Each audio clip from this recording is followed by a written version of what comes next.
নমস্কাৰ সকলো অসমবাসীকে মই বাণী গগৈ স্বাগতম জনাইছোঁ। আজি মোৰ পুনৰ এটি শিক্ষামূলক ভিডিঅ'লৈ আশা কৰোঁ সকলো ভালে আছে, আমিও ভালে আছোঁ। আৰু আজি মই আপোনালোকৰ মাজলৈ লৈ আহিছোঁ এটি খুব সুন্দৰ কবিতা। আৰু কবিতাটো আছে ক্লাছ 7ৰ অসমীয়া জাতীয় বিদ্যালয় নিয়াখৰ।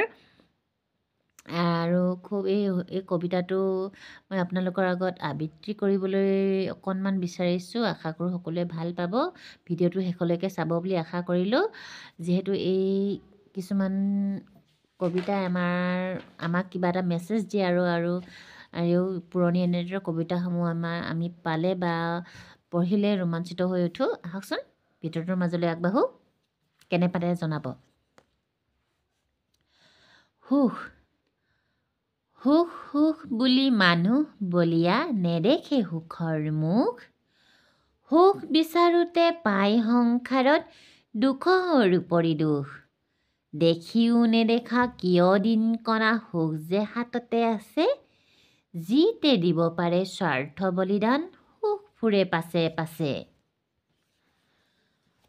অকল নিজৰ নিমিত্তে নহয় আমাৰ জীৱন ভাই। পৰৰ কাৰণে খাটিব পাৰিলে সংসাৰ সুখৰ ঠাই। পৰৰ অভাৱ পৰৰ দুখত হিয়া যদি পমি যায়। পৰক আপোন কৰিব পাৰিলে সংসাৰত দুখ নাই।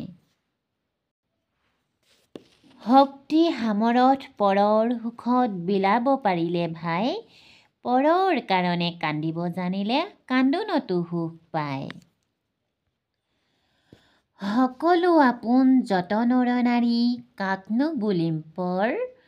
পৰম পিতাৰ সকলো সন্তান পৃথিৱী আমাৰ ঘৰ। গাই গোটা পেটে ভঁৰাল নহবা লোকৰ দুখলৈ চোৱা। মানুহৰ সেৱা মানুহৰ পূজা পবিত্ৰ ব্ৰত লোৱা। মই মোৰ ভাৱে তললৈ নমাব নাপাব ৰক্ষাৰ তৰি। সুখৰ দুখৰ মনে কাৰণ মনক কৰিবা ঠিক। ত্যাগত লভিবা পৰম সন্তোষ সাধিবা লোকৰ হিত। স্বাৰ্থৰ বাটত দুখৰ কাঁইট খোজে পতি বিন্ধে হুলে।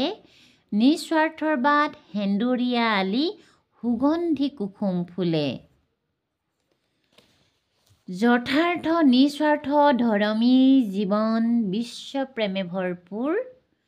বিশ্বৰ সকলো ভাই ভনী তাৰ সুখৰ নপৰে ওৰ।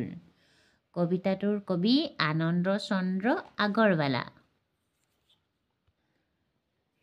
এই কবিতাটি মই আপোনালোকৰ মাজলৈ দাঙি ধৰিলোঁ। কেনে পালে আপোনালোকে জনাব। যিহেতু সঁচা অৰ্থত ক'বলৈ গ'লে সকলোৰে জীৱনৰ উদ্দেশ্য এটাই, সুখ আমাক লাগে। কিন্তু সুখ ক'ত পাম আমি ঠিকনা বিচাৰি নাপাওঁ। এই কবিতাটোৰ মাজেৰে সঁচাই খুব সুন্দৰ এটা মেছেজ দিছে। আৰু ভাল লাগিল কবিতাটো মোৰো আবৃত্তি কৰি। চেষ্টা কৰিছোঁ। মই ভালদৰে পাৰিছোঁ বুলি ক'ব যোৱা নাই, কিন্তু ভাল লাগিল পঢ়ি। আৰু কেনে পালে আপোনালোকে জনাবচোন। আজিলৈ আহিছোঁ তেনেহ'লে। ধন্যবাদ। জয় আই অসম।